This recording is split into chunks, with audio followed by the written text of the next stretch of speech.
पार्टीखौ Bodoland party अल बड'लेण्ड दानांगौ बायथ'नायनि थाखाय जादों माखासे जोंहा मानगोनां लिडारफ्रा बरनायनानै गालांबाय दा जों पाब्लिक हिसाबै नंगौ बायदियै जोङो दिनै दाजानाय जायफोर माने प्राइमारियाव जे वार्कार बिबान मोननाय दा बेसोर माने ओरैबायदि जे बिपिएफ आरो इउपिपिनि प्राइमारिखौ सालायदों जों बेफोरखौ नोजोर होनानै जों बिसिनि राहासिम जाहाथे माने जोङो जांख्रिखांनानै जोङो माने जौगाहोलांनो हायो दा आं बेखौनो खावलायदों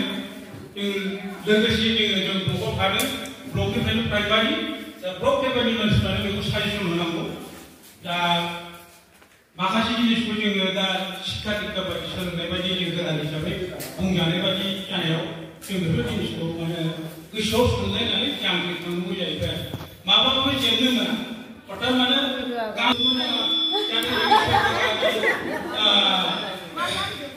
लोंनानै जानानै सोरबा मोनसे राजनितिक खोथा रायलायोबा बेखौ जोङो सोमोन्दो लिंनानैबाबो जों बुजायनानैबाबो जोङो मिथियै बिनि अफायखौ जोङो माने थान्दा हिसाबै माने सान्थि खालामनांगौ आरो दा बुलायनो मोना पार्टी लिडारफोरनि आखला मा बेखौ सिनायखाजोब्बाय मानो होनबा 5 बोसोर जाखाबाय माने साननैजोंनो सिनायै मानसिफोरनि आखल आखुखौ दिनै जे प्रमद बर'आ एनडिपि फोरजों माने गावसोर दिनै हाग्रामा बिपिएफ पार्टीजों चेलेन्ज खालामनो हायैनि गेजेराव एनडिपिजों एलायन्स जाफ्लानानै दिनै एनडिपिखौ थगायनानै सेन्ट्रेल गभर्नमेन्ट आसाम गभर्नमेन्टजों 2 नाम्बार गावसोर थक जाग्रानै दिनै सिक्रिटरि जेलाव थानाय जोंहा आगान होजेननाय जे रन्जन दैमारिखौ थगायनानै सिक्रिटरि होहोनानै दिनै पावाराव एनडिपिफोरखौ दिनै गबिन्द आरो फेरेंगाखौ गावसिनि खिबु सुग्रा खालामनानै दिनै पावार खायनानै जागासिनो दं रन्जन दैमारिखौ जेलाव सोना दोनगासिनो माने दोननानै माने जिउ जोबजासे दोननो नागिरो दा बिनि गेजेरावनो जोङो पाब्लिकआ दिनै एनडिपिखौ 1 बोसोर माने माने लुवार बेलाव थांबाय पुलिस मिलिटारिनि माने जों जान बाहननि गेजेराव बिसिना थानाय बे एनडिपिखौ दिनै माने एनडिपि होननानै माबा बिमा बाथौनि फिसाफोर बायदि साननानै जोंनि बर'आ जोङो बे रायजो राजाया साननो नाङा दा इउपिपिनि मानसिफ्रा गोदोनिफ्रायनो जे एबसुनि मानसि दिनै जोङो बुंनांगौ खोथा बुंबायसो बिराद गोदोनिफ्राय जों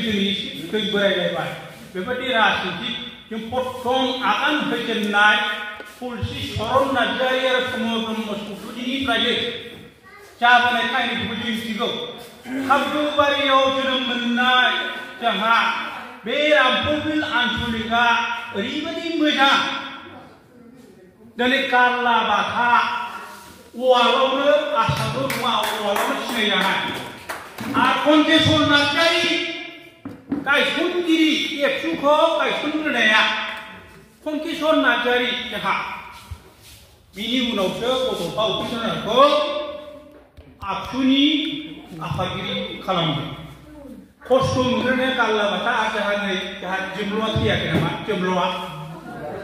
थैबायना जोंब्ल'आबो जोंब्लाव सासे ओरैबायदि खस्थ' लाबोदोंसो हारिखौ फोथांनायाव हारिखौ आदर लानायाव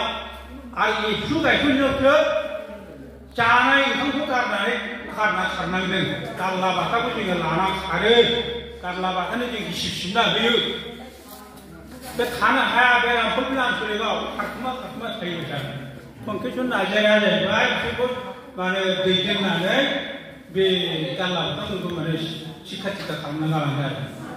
दा जोङो बिराद मोजां बे हाब्रुबारि गामिया मानसि गिदिरनि गामि बे रामफलबिल आन्चलिकआ ओरैबायदि दा ओंखायनो जोङो दा जोंहा जोंनि बे एपिपि पार्टिनि जे मा होनो एपिपि पार्टिनि जे बे दतमा समष्टिनि जे केन्डिडेट जागोन एपिपि पार्टि बेबो सासे गुवार बेलाव अरजानानै सरकारजों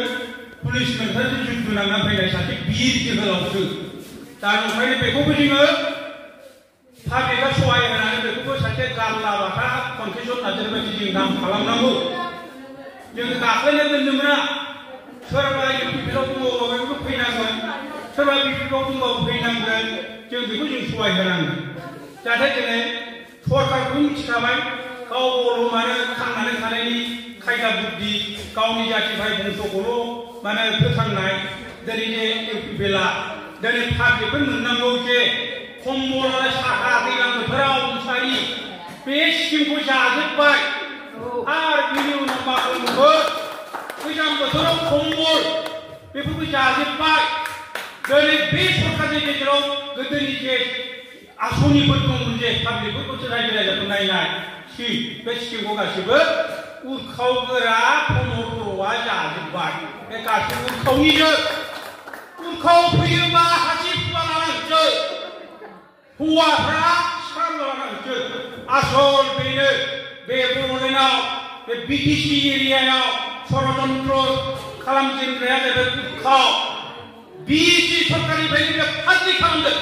दिनै मोजाङै खोनासं रायजो राजा हाब्रुबारिनि रायजो राजाफोर बिटि समनिफ्रायनो बे फाद्रि खालामदों जेराव काल्लाबाथा कनकेसरा जाहैबाय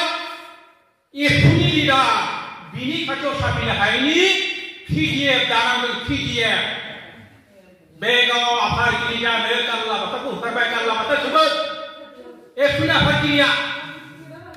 बेहा जाहैबाय हारिनि सिन्टिमेन्ट नांनाय हारिया खौसे जानांगौ होननानै जोंहा रन्जन दैमारिजों मोजाङै थाराम जानानैसो एनडिपि गायसनबाय बिएसएफनिफ्राय एनडिपि गायसनबाय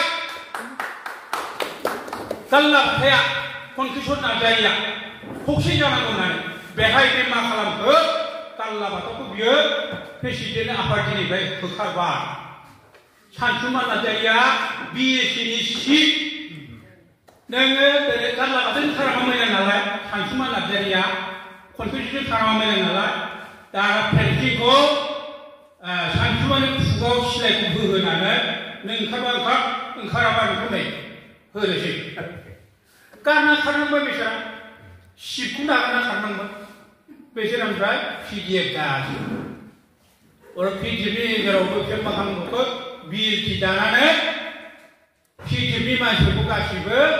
गावथारजोब्बाय होमबा बेफोरबायदि मानसिनि चरित्र होनो रायजो राजायालाय